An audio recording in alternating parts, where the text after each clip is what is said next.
देखिए, मेरा ये कहना है, ये मेरी जो लड़ाई है इलीगल है। हमको लीगली जाके लड़ना चाहिए। मीडिया ट्रायल्स जैसे मैं नहीं चाहता हूँ।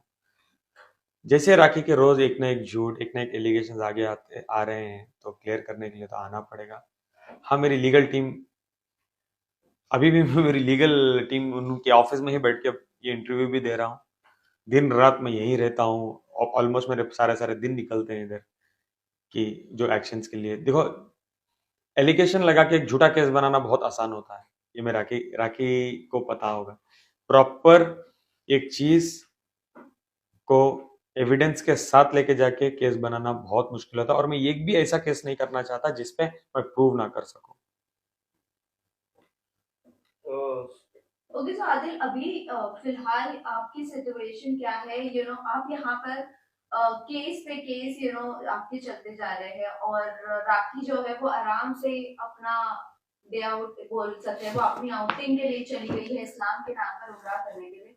इसके बारे में आप क्या कहना वही तो चाहेंगे? बोल रहा हूँ ना, न्याय पाने के लिए हम तो फाइल पे फाइल जमा के बैठे हैं इधर।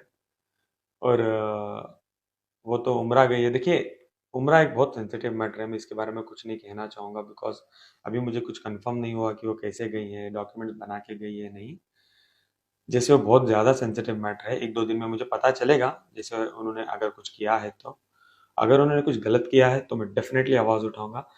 और मैं चाहता भी हूँ मेरे हाथ में कुछ ऐसा एविडेंस ना मिले। मैं चाहता ही हूँ, दिल से मैं दुआ भी कर रहा हूँ उनका उम्रा कबूल हो। और मैं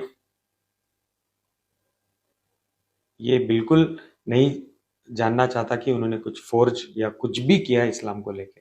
अच्छा, एक और बात मानी जा रही है कि राकेश सावंत ने अपना नाम तो बदला नहीं, क्योंकि नाम बदलने के बाद आप प्रॉपरली जब तक रिलीजन में नहीं हो जाते हो तब तक उम्रा करने की परमिशन नहीं होती है। तो उन्होंने नाम तो बदला नहीं है, जैसे आप रिसेंटली कह रहे थे कि राकेश सावंत का अभी तक पासपोर्ट पे वही नाम है।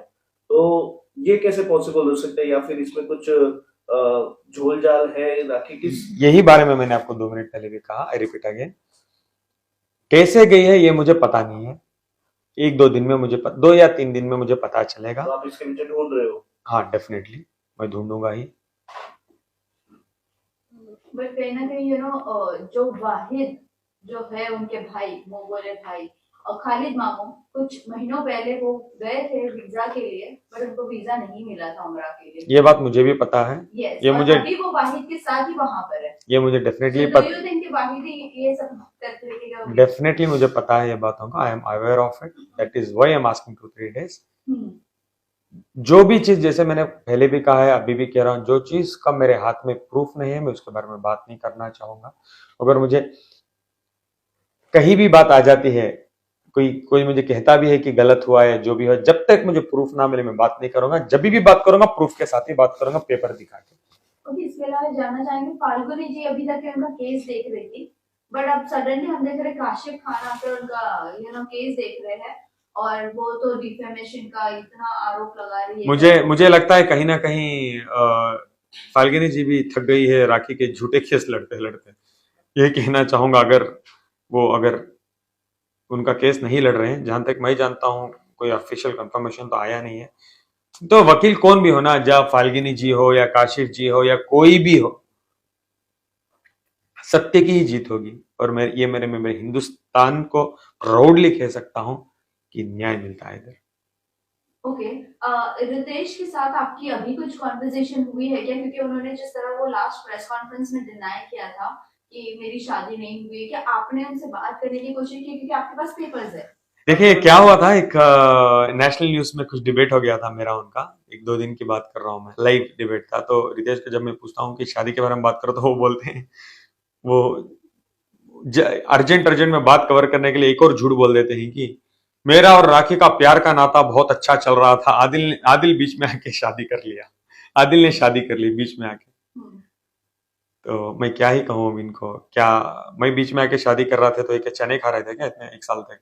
हाँ, एक्चुअली अगर मैंने अगर मैंने जबरदस्ती से राखी दे, और राखी के साथ कौन ही जबरदस्ती करता? मुझे नहीं लगता 50 रितेश और 100 आदिल भी आए तो राखी सावंत के साथ कोई जबरदस्ती कर सकता है।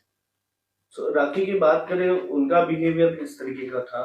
जैसे आपके पास जैसे आपके साथ काफी टाइम रहने के बाद आपको पता चला है कि वो किस तरीके के इंसान थे पैसे के मामले में, और एक नेचर वाइज जो एक नॉर्मल ह्यूमन। तो पैसे के मामले में तो आप मुझे पूछो ही मत। मुझे नहीं लगता राखी जैसा ठग कोई होगा। वो बहुत मास्टरमाइंड और बहुत अच्छी ठग है। जैसे आप लोग इंटरव्यूज भी देख रही होंगे, जिससे जिससे राखी ने ठगा है वो डजनों के हिसाब में बाहर आके आज बात करने के लिए तैयार है, छोटे से छोटे, बड़े से बड़े। तो राखी ने काफी इल्जाम लगाए आपके ऊपर। एक और इल्जाम था कि आपने जबरदस्ती उनको इस्लाम कबूल कराया, और शादी के बाद को भी कि आपने शादी लोगों के आगे आके, मीडिया के आगे आके आपने शादी को इनकार कर दिया था। तो वो भी मसला जानना चाहते हैं। 2 पॉइंट मैंने आपसे पूछे। तो क्या ही बात पे मैं बात करूं, राखी की ये बात पे बात करूं कि जहां राखी कह रही है आदिल इस्लाम में जबरदस्ती लाया है, या आज की बात में बात करूं कि राखी उम्रा जा चुकी है? तो एविडेंटली ये तो दिखता है कि राखी झूठ बोल रही है। और बात और कौन सी थी बात? दूसरी बात की शादी के बाद आदिल शादी को वो कर रहे थे, बिकॉज डिनाई कर रहे थे। बिकॉज राखी ने मुझे पूछा नहीं था। एक शादी एक इतनी खूबसूरत चीज है कि हम जाके उसके बारे में बात करेंगे, मीडिया में कहीं भी नहीं बताया था। राखी ने मुझे फ्रेम करके, मेरी फैमिली जो नहीं जानती थी शादी, उनको मेरे से दूर करने के लिए एक जाल यूज करके मुझे फंसा दिया। सो लास्टली मैं आपसे एक और बात जानना चाहता हूँ, आपकी फाइनेंशियली बात, कि कितने लाख का खर्चा हुआ, कितने करोड़ का खर्चा हुआ, और क्या कितना नुकसान आपने झेला अभी तक? पैसे तो बहुत सारे गए हैं, पैसे से ज्यादा मेरी इज्जत गई है, मेरी माँ बाप की इज्जत गई है, बीमारियां आ गई है उनको राखी की वजह से। येट बहुत पैसे मेरे आना बाकी हैं। कुछ 91 to 95 लाख रुपए मुझे राखी को देना बनते हैं। जैसे अगर उनसे ही उनके हिसाब से आड़े तीड़े हिसाब कर लूँ तो मैं साफ सीधा तो हिसाब उनसे मैं एक्सपेक्ट नहीं कर सकता, बट मुझे बहुत ज्यादा धोखा मिला है राखी सावंत से।